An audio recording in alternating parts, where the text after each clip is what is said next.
अस्सलामुअलैकुम स्टूडेंट्स, उम्मीद करता हूँ अल्लाह ताला के फजल व करम से आप खैरियत से होंगे। स्टूडेंट्स, आज हमारा 18 लेक्चर है।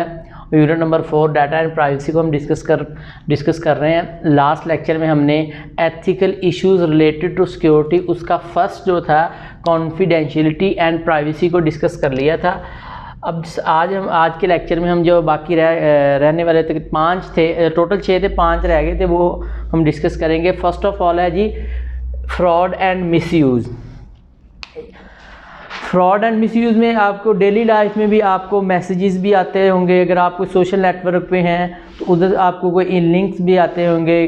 अगर हम देखें कि हमें कुछ एक टेक्स्ट आया जी, आपका फ़लाँ इनाम निकला है, या कोई गाड़ी निकली है, या कोई पैसे निकले हैं, या कोई घर निकला है, और आप उस चीज़ को रिसीव करने के लिए इस नंबर पे कुछ पैसे भेज दें, या इस तरह का कुछ भी आता है, तो वो एक फ्रॉड एंड मिसयूज़ ही होता है। कुछ लोग जो होते हैं उसको उस पर पैसे भेज भी देते हैं, तो वो फ्रॉड एंड मिसयूज़ में आ चुके होते हैं।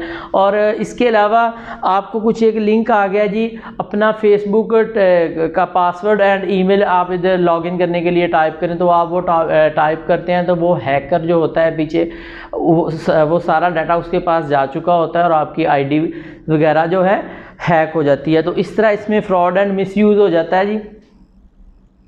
और इसमें नेक्स्ट पॉइंट है जी पेटेंट का। पेटेंट को बोलते हैं अगर हमारे पास कोई एक आइडियाज़ हैं, कोई किसी बिज़नेस को रिलेटेड है, या किसी भी की प्रोडक्ट के रिलेटेड है, या कोई मेडिसिन के रिलेटेड है, किसी भी प्रोडक्ट की कोई क्रिएटिविटी है आपके माइंड में या आइडिया है, तो उसको सिक्योर करने के लिए आप पेटेंट का यूज़ करते हैं। फॉर एग्जांपल आपकी बुक पे भी है, उसको पढ़ लेते हैं जी। कह रहा है जी patent is a way to protect an idea. If you are doing research as in some field, you have an idea, then you must get patent for that idea. मतलब अगर आपने किसी चीज़ पे रिसर्च किया या किसी फील्ड में अगर रिसर्च किया और आपने कोई आइडिया फाइंड कर लिया है, तो आप पेटेंट को उससे अपने आइडिया को सिक्योर करने के लिए पेटेंट का यूज़ करते हैं। It give you the right to exclude other from making और selling and invention using your idea. इसमें ये होता है कि आपके आइडिया को प्रोटेक्ट किया जाता है। फॉर एग्जाम्पल आपने एक कोई मशीन बनाई, कोई इंडस्ट्री लगाई, उसमें आपने कोई मैन्युफैक्चरिंग की, और वो आपने मार्केट में सेल करना स्टार्ट कर दी। अब एक आपका कोई दूसरा पर्सन था, उसने अब वही मशीन आपसे ही परचेज़ की और उसमें कुछ मॉडिफिकेशन की और उसको सेल आउट करना शुरू कर दिया मैन्युफैक्चरिंग करके। बेसिकली उसने आपका लॉस कर दिया है, क्योंकि आइडिया आपका था, उसने चुराया, उसमें हल्की फुल्की मॉडिफिकेशन की और उसको सेल करना शुरू कर दिया मार्केट में। तो उसमें आपका प्रॉफिट ख़त्म हुआ या आपका लॉस हुआ, इनडायरेक्टली या डायरेक्टली आप कह सकते हैं। तो इन चीज़ों से बचने के लिए आप पेटेंट का यूज़ करते हैं। नेक्स्ट है जी कॉपीराइट्स। अब कॉपीराइट कुछ कंटेंट यूट्यूब पे भी होता है कि उस पर कॉपीराइट होता है। अगर आप वो अपने नाम से या अपने चैनल से पोस्ट करते हैं तो उस पर कॉपीराइट का इशू आ जाता है। या इस तरह डिफरेंट आप फील्ड में भी कॉपीराइट होता है। कुछ बुक्स होती हैं वो आप उसको पब्लिश नहीं कर सकते अपने नाम से, या उसकी कॉपीज़ नहीं बना सकते। पब्लिश तो नहीं कर वो कोई भी अपने नाम से नहीं कर सकते, लेकिन यह है कि उसकी आप अपनी मर्जी से कॉपी जनरेट नहीं कर सकते। इसको भी हम पढ़ लेते हैं। Copyright is different from a patent as copyright laws says that some idea और product can not be copied. वही बात है कि कॉपीराइट लगा हुआ है, उस पर आप कोई भी आइडिया या उसकी प्रोडक्ट की कॉपी नहीं कर सकते। The rights are reserved for copying. Usually if a product is copyright protected, then we see a symbol of copyright as shown.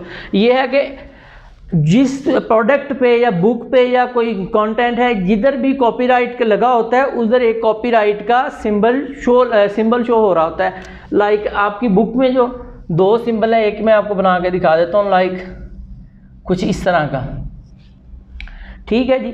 तो इस तरह का कॉपीराइट का आपको सिंबल शो हो रहा होता है। अब उसको आप उस कंटेंट को या उस बुक को आप कॉपीराइट नहीं कर सकते as according to copyright law. For example, the book as you are reading is copyright protected, so making its copy is illegal. अगर आप कोई बुक पढ़ रहे हैं तो आप उसकी खुद से कॉपी जनरेट कर रहे हैं या बना रहे हैं, तो वो इलीगल है, वो कॉपीराइट लॉ में आ जाएगा। सिमिलरली कुछ सॉफ्टवेयर भी ऐसे होते हैं कि उस पर कॉपीराइट होता है। अगर आपने उसको यूज़ करना तो आप परचेज़ करेंगे, फिर आप उसको यूज़ करेंगे। नेक्स्ट है जी ट्रेड सीक्रेट्स एंड ट्रेडमार्क। ये आपकी बुक में ट्रेड सीक्रेट्स का लिखा हुआ है, इसको ट्रेडमार्क भी बोल देते हैं, और आपने मोस्टली प्रोडक्ट पे लिखा भी देखा होगा TM, कुछ लोगोज पे इस तरह लिखा होता है, तो उसका क्या मतलब होता है ट्रेडमार्क। अब ट्रेडमार्क क्या है, जो आपकी जो कोई भी आइडिया या आपका जो लोगो है, जो कंपनी का नाम है, उसके साथ ये लिखा होता है, इसका मतलब होता है ट्रेडमार्क। और उस लोगो को कोई दूसरा बंदा यूज़ नहीं कर सकता, मार्केट में कोई भी दूसरा पर्सन, कोई कंपनी, कोई भी ऑर्गेनाइजेशन नहीं यूज़ करती। अगर वो यूज़ करेगी तो वो इस लाज में आ जाएगी, और ट्रेडमार्क उसके खिलाफ आप कह सकते हैं कि कानूनी कार्रवाई की जा सकती है, क्योंकि वो कॉपीराइट इसमें आ जाती है ट्रेडमार्क के लाज में। इसको बुक पे पढ़ लेते हैं जी। Trade secret are usually the secret that are playing in important role for this success of company.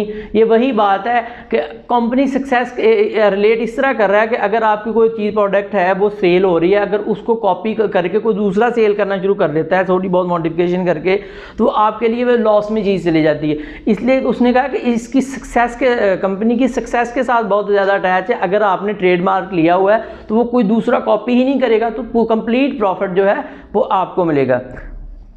They have lot of value usefulness of the company keeping trade secrets in the computer science field is very important when more than one software companies develop in the same product but one of them takes lead। इसका अगर आप computer की field में भी बहुत important role है। इसकी example मैं अगर दूं तो हमने जो वेब ब्राउज़र हैं, लाइक आपके पास एक गूगल क्रोम है, एक आपके पास कोई इंटरनेट एक्सप्लोरर है, उसके अलावा आपके पास आ जाता है फायरफॉक्स है।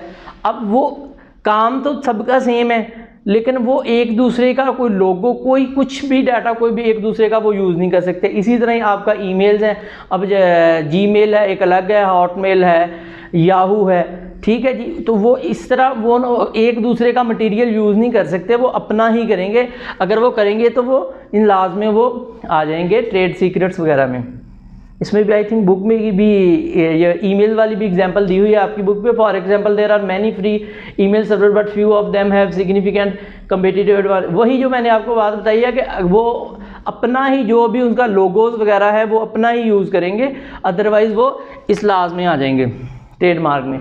नेक्स्ट है सबोटेज। अब सबोटेज में क्या होता है कि एक सीरियस किस्म का एक वायरस अटैक आ जाता है, सीरियस अटैक आ जाता है आपके कंप्यूटर पे। सिंपल अल्फाज में हैकिंग हो जाती है वायरस के थ्रू आपके कंप्यूटर की, तो इसको बोलते हैं सबोटेज। अब virus is a computer program written in active. अब वो उस वायरस में क्या होता है, वो उसमें से आपके कंप्यूटर का कुछ डाटा भी डिलीट किया जा सकता है, उसका कुछ भी डिस्ट्रॉय कर सकता है जो जिसने हैक कर लिया आपका कंप्यूटर। अब वो होगा कैसे, सबोटेज हमने अभी डिस्कस किया कि जो सीरियस किस्म का कोई अटैक है, जब वायरस है वो आपके कंप्यूटर पे आ जाता है। वो आता कैसे, कुछ लिंक्स के थ्रू आ जाता है। आपने वहाँ का देखा होगा कि कोई इस लिंक पे क्लिक करें तो वो आप वो कुछ लोग होते हैं वो गलती से क्लिक करते हैं, तो वो आपका वो जो डिवाइस है वो हैक हो जाती है। तो फिर उस पर वो आपका जो उसमें कोई पिक्चर्स हैं वो भी देखी जा सकती हैं, कोई भी आपका डाटा, कॉल हिस्ट्री, बट अगर जो भी कुछ है वो भी देखा जा सकता है, और उसमें से कुछ डिलीट भी किया जा सकता है, कुछ भी डिस्ट्रॉय किया जा सकता है। तो सबोटेज में बेसिकली क्या है कि आपका कोई सीरियस वायरस अटैक को बोलते हैं सबोटेज। तो ये आपके ethical issues related to security ये थे आपके अराउंड अबाउट 6 थे जिसको हमने डिटेल में डिस्कस कर लिया है। आप अपने बुक्स में पढ़ेंगे तो आपको इजीली समझ आ जाएगा। तो मैंने अपने अल्फाज में आपको सिंपल अल्फाज में बयान कर दिए हैं। तो आई होप कि ये आपको समझ आ गया होगा। दुआओं में याद रखिएगा। अल्लाह हाफिज़।